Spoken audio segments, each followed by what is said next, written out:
भारत के कई गांवों में भूत प्रेत की कहानियां सुनने को मिलती हैं, लेकिन रामपुर की कहानी अलग है। यहां लोग भूत से नहीं, आधी रात को अपने नाम की आवाज से डरते हैं, क्योंकि कहते हैं जिस रात किसी ने पीपल के पेड़ के पास अपना नाम सुना, वो अगली सुबह कभी घर नहीं लौटा। सुबह का समय, मुर्गे की बांग, बच्चे स्कूल जा रहे हैं, औरतें कुएं से पानी भर रही हैं, खेतों में किसान काम कर रहे हैं। लेकिन गांव के बाहर खड़ा एक विशाल पीपल का पेड़ बिल्कुल शांत था। कोई पक्षी उस पर नहीं बैठता, कोई जानवर उसके पास नहीं जाता। आज फिर रात को उस पेड़ से हंसी की आवाज आई। मैंने भी सुनी। ऐसा लगा कोई मेरा नाम लेकर बुला रहा था। मैंने कितनी बार कहा है, सूर्य डूबने के बाद उस रास्ते पर मत जाया करो। बाबा, ये सब अंधविश्वास है। आज के जमाने में भी चुड़ैल।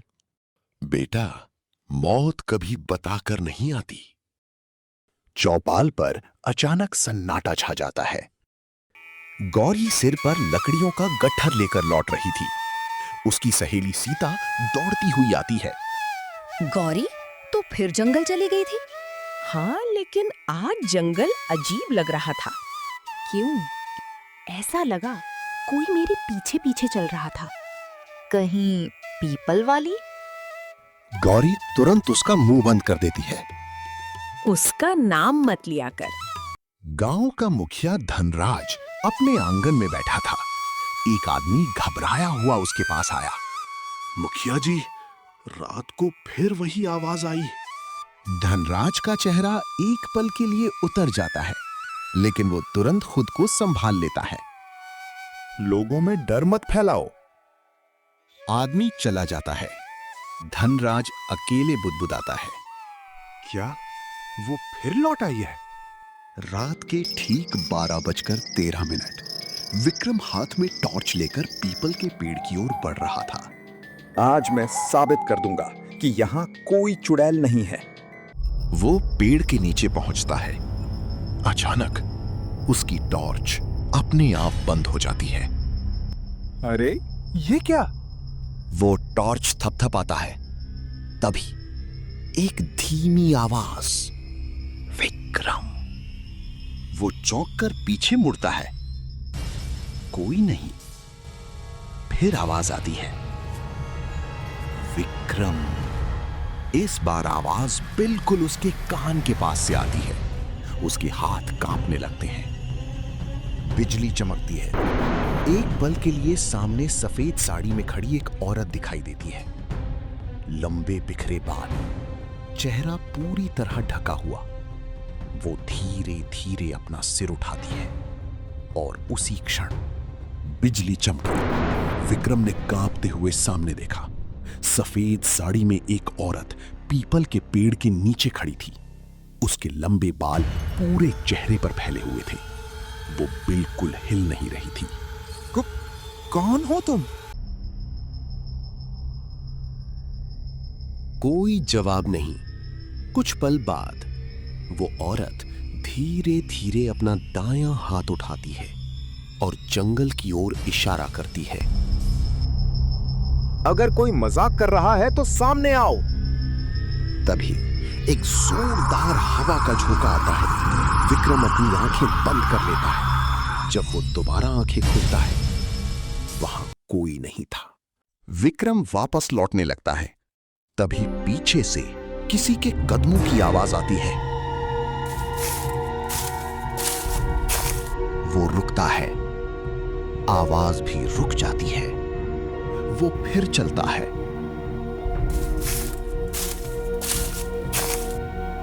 अब उसे यकीन हो जाता है कि कोई उसका पीछा कर रहा है। वो अचानक पीछे मुड़ता है, लेकिन वहां सिर्फ अंधेरा था। भागते भागते उसका पैर किसी चीज से टकराता है। नीचे टॉर्च की हल्की रोशनी में एक पुराना चांदी का लॉकेट पड़ा था। लॉकेट पर लिखा था, राधा 1926। विक्रम उसे उठाता है। जैसे ही लॉकेट उसके हाथ में आता है, हवा एकदम शांत हो जाती है। पूरा जंगल बिल्कुल खामोश, इतना खामोश कि उसकी अपनी सांसें सुनाई देने लगती हैं। अचानक उसकी टॉर्च अपने आप जल उठती है, रोशनी सामने पड़ती है। वहां वही सफेद साड़ी वाली औरत खड़ी थी, लेकिन उसके पीछे एक और परछाई थी, काले कपड़ों में, चेहरा नकाब से ढका हुआ। वो चुपचाप पेड़ों के बीच खड़ा था। विक्रम। ये कौन है? इस बार सफेद साड़ी वाली औरत धीरे धीरे पीछे हटती है और अंधेरे में गायब हो जाती है, लेकिन काले कपड़ों वाली परछाई वहीं खड़ी रहती है। अगली सुबह सूरज निकल चुका था। गांव वाले चौपाल पर इकट्ठा थे। सीता। विक्रम पूरी रात घर नहीं आया। उसकी मां रो रही थी। मेरा बेटा कभी बिना बताए बाहर नहीं रुकता। उसी समय 2 चरवाहे दौड़ते हुए आते हैं। मुखिया जी, जंगल के रास्ते पर किसी का बैग मिला है। सभी लोग वहां पहुंचते हैं। बैग विक्रम का था। उसकी टॉर्च भी वहीं पड़ी थी, लेकिन विक्रम का कोई पता नहीं था। बाबा केदारनाथ की चेतावनी। बाबा बैग को देखते हैं। उनका चेहरा पीला पड़ जाता है। वे धीरे से कहते हैं, श्राप फिर से शुरू हो गया।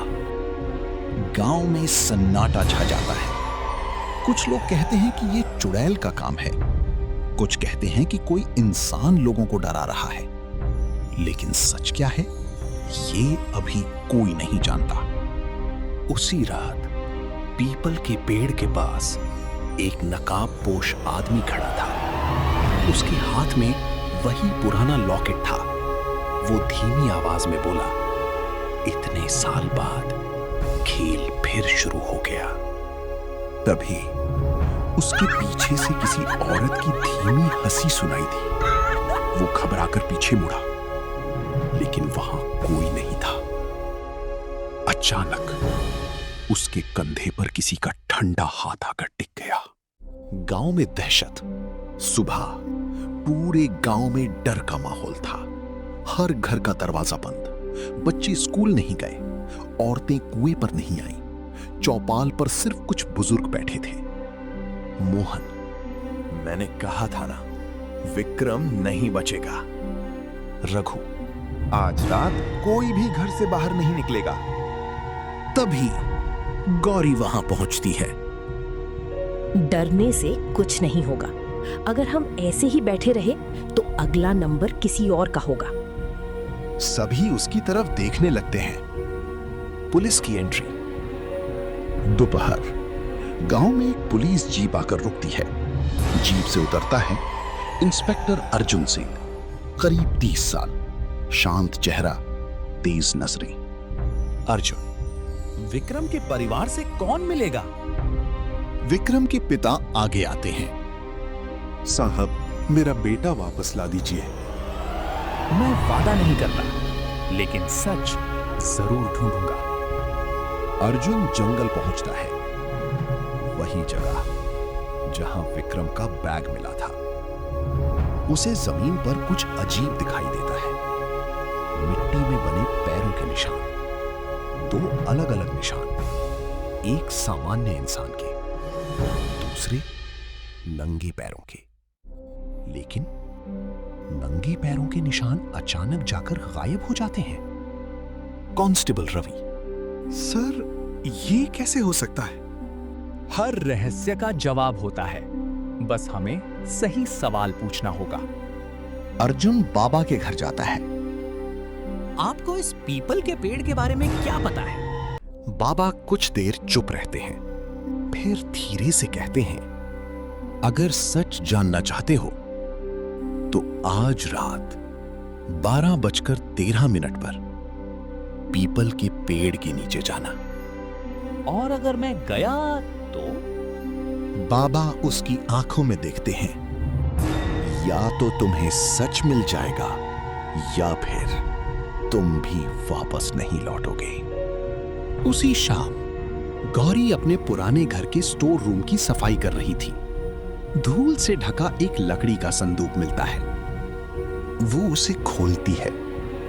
अंदर एक पुरानी डायरी जिस पर लिखा था 1926। गौरी हैरान रह जाती है। पहला पन्ना खोलती है। उसमें लिखा था, अगर ये डायरी किसी को मिले तो समझ लेना चुड़ैल कभी पैदा नहीं हुई थी। गौरी का चेहरा सफेद पड़ जाता है। उसी समय घर के बाहर किसी के चलने की आवाज आती है। गौरी खिड़की से बाहर झांकती है। आंगन खाली था, लेकिन दूर पीपल के पेड़ के पास कोई सफेद साड़ी पहने खड़ा था। इस बार उसका चेहरा साफ दिखाई देता है। आंखें पूरी तरह काली और होठों पर हल्की मुस्कान।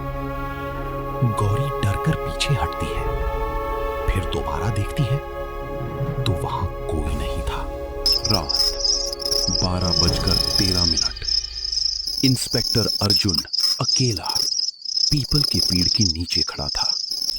अचानक उसका वायरलेस अपने आप चालू हो जाता है, लेकिन आवाज किसी पुलिस वाले की नहीं थी, एक औरत की थी जो फुसफुसा रही थी। अर्जुन, पीछे मत मुड़ना। अर्जुन की सांसें तेज हो जाती हैं, लेकिन धीरे धीरे उसे अपने पीछे किसी के चलने की आवाज सुनाई देने लगती है। वो आंखें बंद कर लेता है और जैसे ही मुड़ने के लिए गर्दन घुमाता है, रात के 12:13।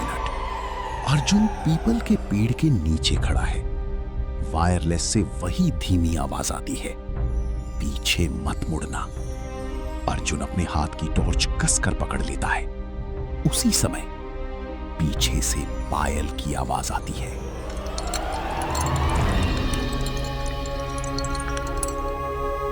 कांस्टेबल रवि। सर, कोई हमारे पीछे है।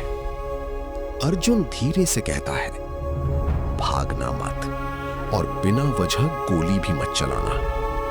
अचानक एक सफेद साया पेड़ों के बीच से गुजरता है। रवि टॉर्च घुमाता है, लेकिन वहां कुछ नहीं। डायरी का पहला पन्ना। सुबह गौरी बाबा केदारनाथ को डायरी दिखाती है। बाबा के हाथ कांपने लगते हैं। वे पहला पन्ना खोलते हैं। उस पर लिखा था, मेरा नाम राधा है। अगर ये डायरी किसी को मिले तो मेरी बात पूरी पढ़ना, क्योंकि जिस दिन लोगों ने मुझे चुड़ैल कहा, उसी दिन इस गांव ने अपना इंसानियत का चेहरा खो दिया। गौरी हैरान होकर पूछती है, तो राधा सच में चुड़ैल नहीं थी? बाबा गहरी सांस लेते हैं। नहीं, लेकिन उसकी मौत के बाद जो हुआ उसे आज तक कोई नहीं समझ पाया। मुखिया का डर। मुखिया धनराज अपने कमरे में अकेला बैठा है।